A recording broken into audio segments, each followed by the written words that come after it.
책으로 접할 때는 상상을 하게 돼요. 읽다가 재미없지요? 덮으세요. 덮으세요. 하기 싫으면 안 하면 돼요. 문학이 삶에 도움이 되었을 때 필요한 것이라고 생각합니다. 울컥, 그 다음에 너와 내한테 서로 다른 책이 있다.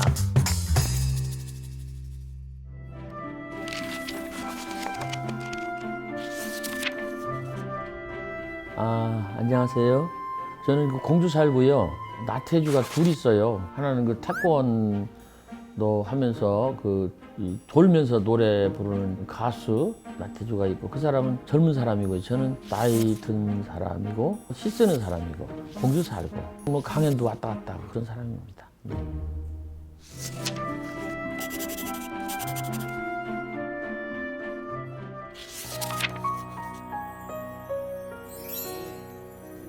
네,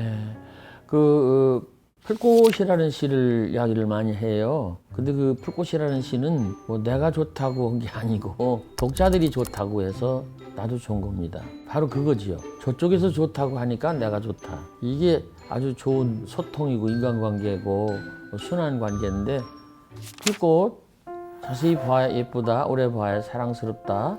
너도 그렇다. 이름을 알고 나면 이웃이 되고, 색깔을 알고 나면 친구가 되고, 모양까지 알고 나면 연인이 된다. 이것은 비밀. 기죽지 말고 살아봐. 꽃 피워봐. 참 좋아. 이렇게 연속해서 읽었는데 이게 3편의 시입니다. 직장에 계신 분들이나 애기들, 우리 청소년들에게 들려드리고 싶은, 내가 생각하는 대표작은 아니고 좋아하는 시. 시라는 제목의 시가 있어요. 제목이 시. 나태주. 마당을 쓸었습니다. 지구 한 모퉁이가 깨끗해졌습니다. 꽃 한 송이 피었습니다. 지구 한 모퉁이가 아름다워졌습니다. 마음속에 시 하나 싹 텄습니다. 지구 한 모퉁이가 밝아졌습니다. 나는 지금 그대를 사랑합니다. 지구 한 모퉁이가 더욱 깨끗해지고 아름다워졌습니다. 뭐 이런 시가 있어요. 제목이 시인데 시가 그래야 된다고 생각하고, 우리 인생이 그래야 된다고 생각하고, 우리 삶이 그래야 된다고 생각해서 오래전에 쓴 시입니다. 시가 뭘까? 시가 어때야 될까? 이런 의문 속에서 나름대로 답을 얻어서 쓴 것이 시라는 시입니다. 영감은 뭐 밖에서 오는 겁니다. 자연에서 오고, 세상한테서 오고, 그리고 사람한테서 옵니다. 특히 사람한테서 오는 영감이 아주 귀합니다. 어떤 사람일까요? 나한테 중요한 사람이죠. 내가 사랑하는 사람이죠. 내가 아끼는 사람이죠. 내가 보고 싶어하는 사람. 그런 사람한테서 영감이 옵니다. 그래서 저는 그런 사람들한테 영감을 받아서 요즘은 핸드폰에다가 제가 씁니다. 직접 이걸 핸드폰에 써서 보내줘요. 그러면 그 시가 아주 절실해지고, 아주 간절해지고, 형식은 아주 간결해지고 단순해지고, 이렇게 좋은 시를 얻는다고 생각합니다. 그래서 나는 자연, 세상, 그리고 사람, 그 중에서도 내가 귀하게 생각하는 사랑하는 사람한테서 더 좋은 영감을 받는다, 이렇게 말할 수 있겠습니다. 아무나 쓸 수 있지요. 먼저 시에 대해서 한번 생각을 할 때, 시가 뭔가, 시의 진료가 뭔가, 시의 소재가 뭔가, 이것부터 짚고 넘어가야 돼요. 시의 소재는 사실이 아니에요. 사건이 아니에요. 아침에 밥 먹고 책가방 들고 전철을 타고 집에 갔다, 뭐 학교에 들어가서 선생님들 만나고, 이런 거 쓰는 게 아니에요. 누구하고 싸웠다, 누구하고 좋았다, 뭐 편지를 받았다, 전화를 뭐 걸어서 뭐 차를 마셨다, 이런 거 쓰는 게 아니에요. 그게 아니고, 시의 그 소재, 진료, 그러니까 자료, 화, 무엇이 감정이라는 사실이에요. 감정 아주 중요해요. 요것부터 알고 넘어가야 돼요. 우리 한국 사람한테 중요한 것이 욱이에요. 울컥이에요. 이렇게 울컥하고 욱하고 이제 나올 때 이 감정이거든요. 이거를 받아서 언어로 표현을 해야 돼요. 근데 우리 한국 사람들은 누구나, 평범한 사람들 모두가 다 울컥, 욱은 다 있어요. 근데 이걸 펼치는 방법을 모르는 거예요. 그리고 이 울컥이라는 것은 글감이 아니고, 이것은 그냥 내가 참는 거고, 내가 화가 나는 거고, 내가 슬픈 거고, 그렇다고 치부하는 거거든요. 바로 그걸 우리가 소중하게 주목하고, 이거를 어떻게 우리가 말로 표현해 보자. 그럴 때 시가 출발이 되는 것입니다. 그러면 어떻게 쓸 건가? 나는 쓱 쓰라고 하고 싶어요. 그러니까 울컥, 그 다음에 쓱. 그러니까 내용은 울컥이고 쓰는 것은 쓱 써라. 왜 쓱 쓰느냐 하면 그냥 자꾸 따지고 그냥 들여다보고 망설이고 그러면 울컥이 도망가 버려요. 그게 빨리 써야 돼요. 급하게 써야 돼요.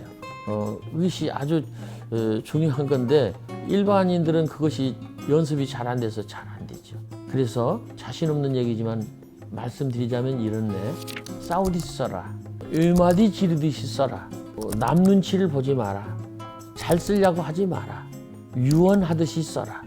꼴에 대해서는, 형태에 대해서는 짧게 단순하게 쉽게 써라.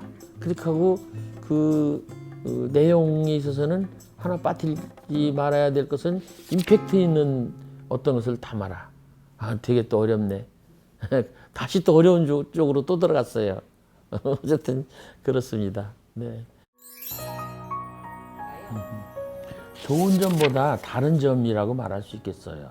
영상 매체, 그 오디오 비디오는요, 소리, 비디오로 이게 우리가 접할 때 딱 그 소리에 한정이 돼요. 비디오로 접할 때 소리가 같이 나와도 좋지만은 그거, 산이면 산, 나무면 나무, 바로 그 나무, 그 산. 이렇게 딱 이렇게 한정이 되는데 책으로 이렇게 접할 때는 상상을 하게 돼요. 말하자면 그 글자 너머에 있는 의미를 파악하고 의미 속에 들어있는 그 어떤 그 감정이나 내용이나 지식이나 이런 것들을 미루어서 생각을 하죠.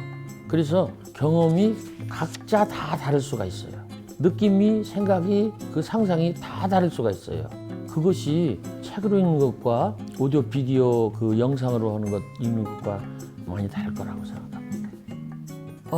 우리 친구들이 책을 읽을 때 먼저 어렵고 수준이 높고 까다롭고 하는 책은 읽기라든가 선택하기가 불편하지 않을까요? 그러면 자기한테 맞는 수준의 책, 쉬운 책, 흥미가 있는 책, 이런 책을 좀 골라서 읽는 게 좋지 않을까요? 그래서 저는 이 질문에 대해 이렇게 말하고 싶어요. 자기 수준에 맞는 책을 먼저 골라서 읽으세요.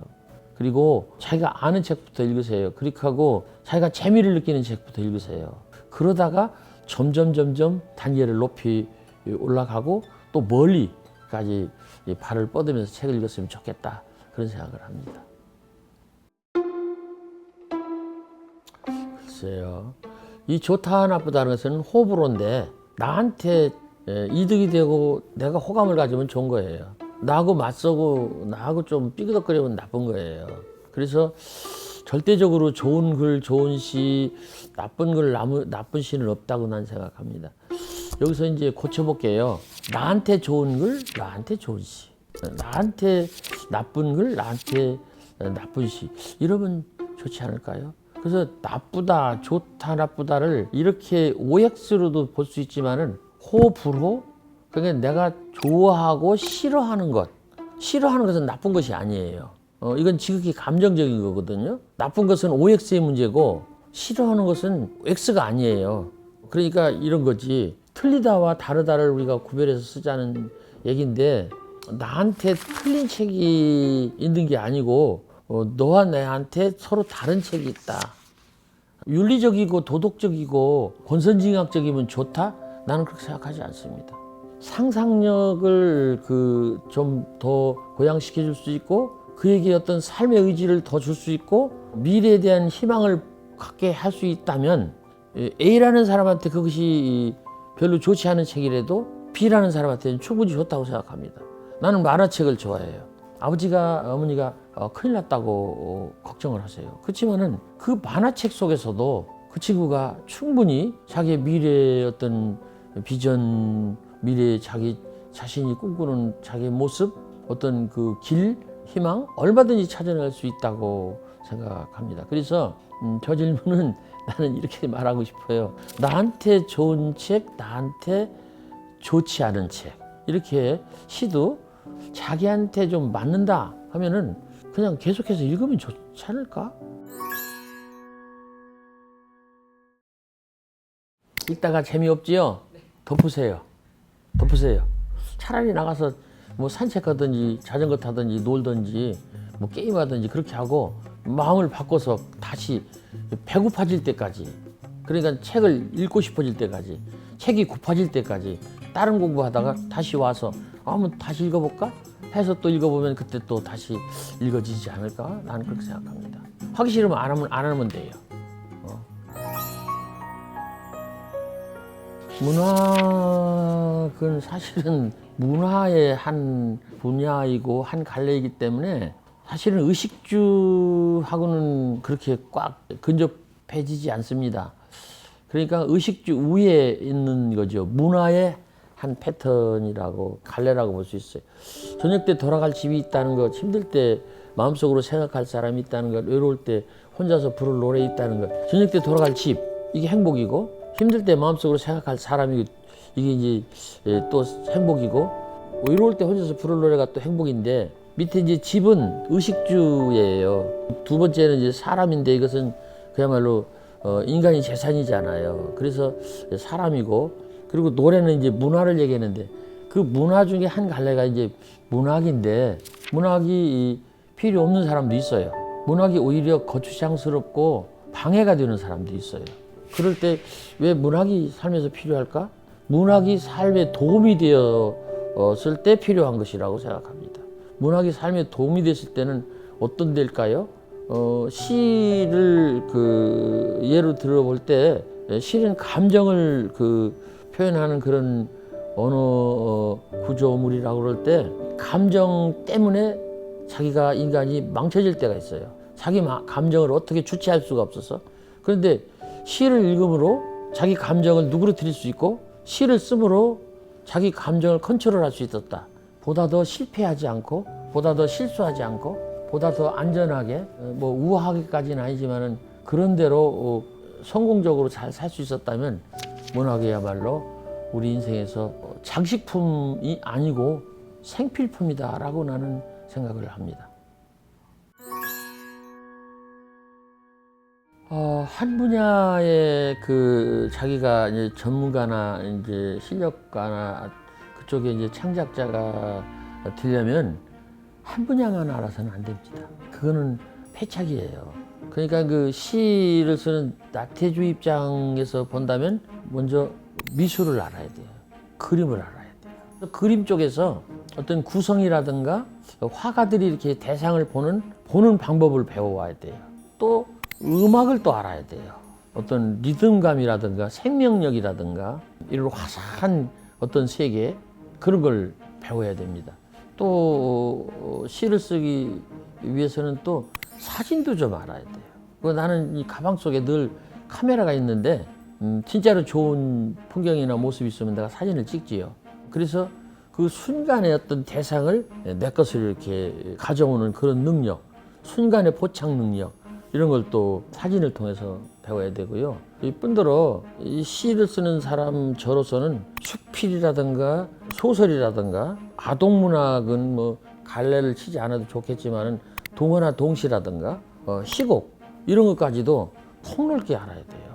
그렇게 알고서 시를 쓸 때 자기 시가 보다 더 깊어지고 높아지고 그윽해지고 아름다워지는 게 아닌가, 그렇게 생각을 합니다. 여러분, 세계에서 가장 아름답고 훌륭하다고 하는 그 예술가를 하나를 꼽으라면 나는 서슴없이 괴테를 꼽겠어요. 물론 이제 그분은 정치가이기도 했고 사회적으로 운동가이기도 했고 그런 사람이지요. 그렇지만은 이 사람은 소설을 썼고요, 시를 썼고요, 그림을 그렸어요. 아주 많이 그렸습니다.